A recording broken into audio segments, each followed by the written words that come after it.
દેશ લેવલની સહકારી સંસ્થા રાસાયણિક ખાતર બનાવતી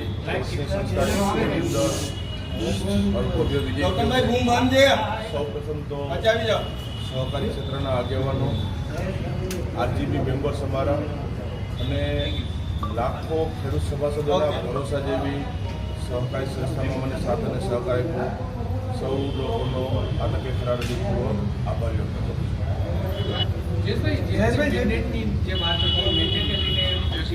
ચર્ચાઓ ચાલી રહી છે, શું કહેશો આને લઈને? આ ચૂંટણી એ દેશ લેવલની ચૂંટણી હતી.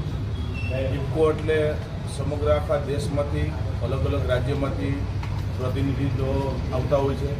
અને જ્યારે 24મી તારીખે અમારા ઇફકોનું બોર્ડ હતું ત્યારે સમગ્ર આખા બોર્ડે નિર્ણય કર્યો હતો કે આજે 24મી તારીખે બધા સાથે દિલ્હીમાં છીએ અને એક સાથે ફોર્મ ભરવાના છે. અને એના ભાગરૂપે અમે 24 તારીખે ફોર્મ ભર્યું. ત્યારે કોઈ મેન્ડેટ ઇસ્યુ પણ નહોતો થયો અને આજની તારીખ સુધી મને મેન્ડેટની જાણ પણ નથી. અને 24 તારીખ પછી પણ જ્યારે લોકસભાનું ઇલેક્શન હતું, અમારા પોરબંદર લોકસભાના ભારતીય જનતા પાર્ટીના ઉમેદવાર મનસુખભાઈ માંડવીયા અમારા કેન્ડિડેટ હતા અને મારી વિધાનસભા જેતપુર જામકરના એ પણ પોરબંદર લોકસભાની અંદર આવે છે. એટલે ભારતીય જનતા પાર્ટી માટે, અમારા ઉમેદવાર માટે અમે તાકાત છૂટ્યા, કામે લાગી ગયા હતા અને મારી વિધાનસભામાંથી મેક્સિમમ લીડ ભારતીય જનતા પાર્ટીને મળે માટે અમે પ્રયત્નો કર્યા હતા.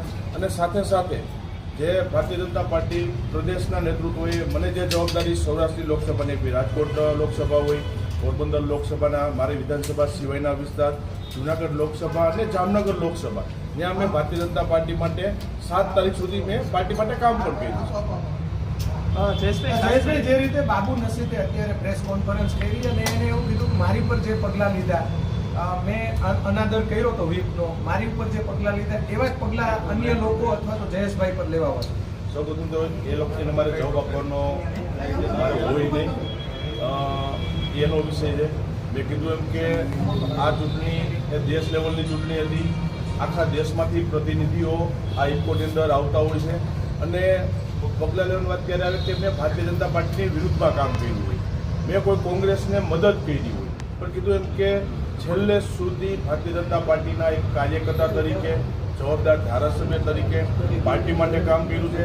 અને જે મારી લોકસભા, મારી વિધાનસભા સિવાય પાર્ટીએ મને જે લોકસભાની સૌરાષ્ટ્રની અંદર જવાબદારી મેં કીધું કે જામનગર લોકસભા, રાજકોટ લોકસભા, જૂનાગઢ લોકસભા અને પોરબંદર લોકસભામાં મારા વિસ્તાર સિવાયમાં પણ મેં ભારતીય જનતા પાર્ટી માટે એક કાર્યકર્તા તરીકે ઈમાનદારીથી કામ કર્યું.